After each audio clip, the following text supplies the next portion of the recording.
제가 한 달이 채 되지 않았는데 몸무게 4kg을 감량했습니다. 어떻게 그렇게 감량을 할 수 있었을까에 대한 뻔한 대답을 드린다면 밥을 적게 먹기, 야채를 먼저 먹고 모든 음식을 꼭꼭 씹어 천천히 먹기, 아침에 일어나서 따뜻한 물과 레몬수 마시기, 일상에서 운동을 생활화하기, 마시던 커피 줄이기 등에 대해서 말씀드릴 수 있겠습니다.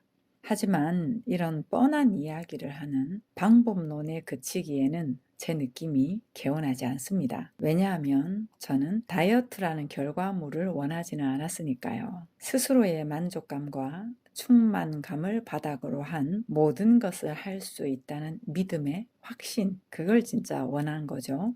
그게 그거 아닌가라는 생각을 하시는 분도 계시겠죠. 하지만 완전히 다릅니다. 우리 사람은 영이라고 했습니다. 움직이고 생동감 있는 느낌 덩어리, 기운 덩어리라는 말이죠. 이 영은 언제나 순환을 하면서 스스로의 충만을 드러내고 있습니다. 이 충만함으로 사는 존재가 사람입니다. 그런데 지금의 사람들의 현 상태는 스스로가 충만하다는 사실보다는 부족하고 결핍하다라는 상태를 살고 있습니다. 스스로가 아닌 대상을 살기 때문에 그렇습니다. 내 배가 나오고 허리가 굵어지면 뭔가 부족한 사람이 되어버리는 것이죠. 나의 외모의 기준이라는 대상을 가지고 있기 때문에 그렇습니다. 그런데 외모가 어떠하든 사람은 이미 충분한 존재입니다. 이 사실이 서야 무엇인가 목적한 바가 세워지면 일관성 있게 해나갈 수 있습니다. 부족함 없는 충분한 존재가 일상을 살다 보니 느껴가는 스스로의 필요니까요. 뭔가 부족해서, 뭔가 결핍이어서 어떤 행동이나 외모를 가꾸어서 부족함을 메꾸려는 것이 아니라는 말이죠. 저의 다이어트에 대한 그림을 그리기까지는 저의 분명한 필요가 있었습니다. 간간히 아프던 위가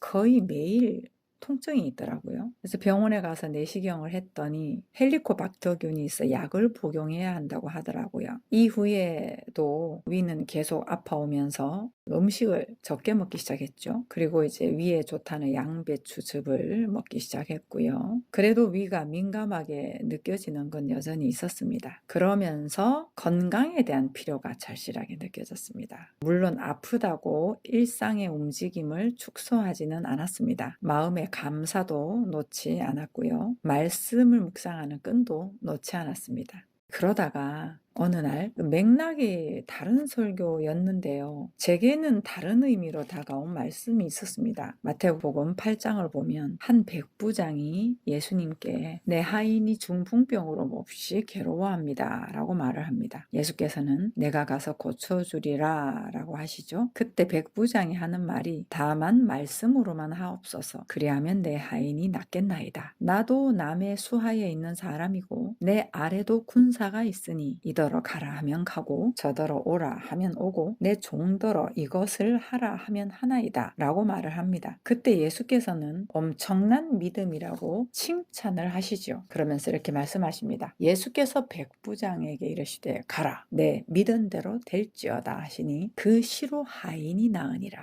제가 깨달은 바가 이것이었습니다. 우리 사람이 주체이니 가라 하면 가고 오라 하면 오고 이것을 하라 하면 하게 되는 힘이 있다는 것이죠. 예수님과 우린 연합되었다라는 것을 말씀하시니까요. 예수님의 마지막 결론부에서는 말이죠. 그래서 전 제 삶에서 지금 필요로 하는 부분이 건강한 몸이었단 말이죠. 그래서 몸이 아파 걱정하고 염려하는 것이 아니라 스스로가 건강을 선포하면 되는 거구나 라는 것이었습니다. 그래서 건강한 몸을 상상하고 선포했습니다. 물론 헬리코박터균 약은 약대로 복용했고요. 앞서 말씀드렸던 방식으로 일상에서도 실천하며 살았습니다. 소식하고 꼭꼭 씹어 먹고 하는 거 말이죠. 몸무게 4kg 감량의 목표치도 제가 정했습니다. 날씬하진 않지만 그 정도면 괜찮겠다 이렇게 정한 거죠. 근데 이 목표치는 한 달이 채 되지 않아 이루어졌고요. 히브리서 11장 3절이죠. 믿음으로 모든 모든 세계가 하나님의 말씀으로 지어진 줄을 우리가 아나니 보이는 것은 나타난 것으로 말미암아 된 것이 아니니라. 예, 믿음입니다. 모든 보이는 것들은 우리의 믿음의 산물입니다. 믿음으로 건강한 몸을 떠올렸습니다. 원하는 몸매와 근육 그리고 건강한 이미지를 떠올리면서 관심을 가졌습니다. 그렇게 마음에서 결정을 하고 나니 갈등이 전혀 없었습니다. 예를 들면 저는 하루에 믹스 커피를 4잔에서 5잔은 마셨거든요. 그리고 달달한 거 많이 좋아하고요. 라면도 좋아하죠.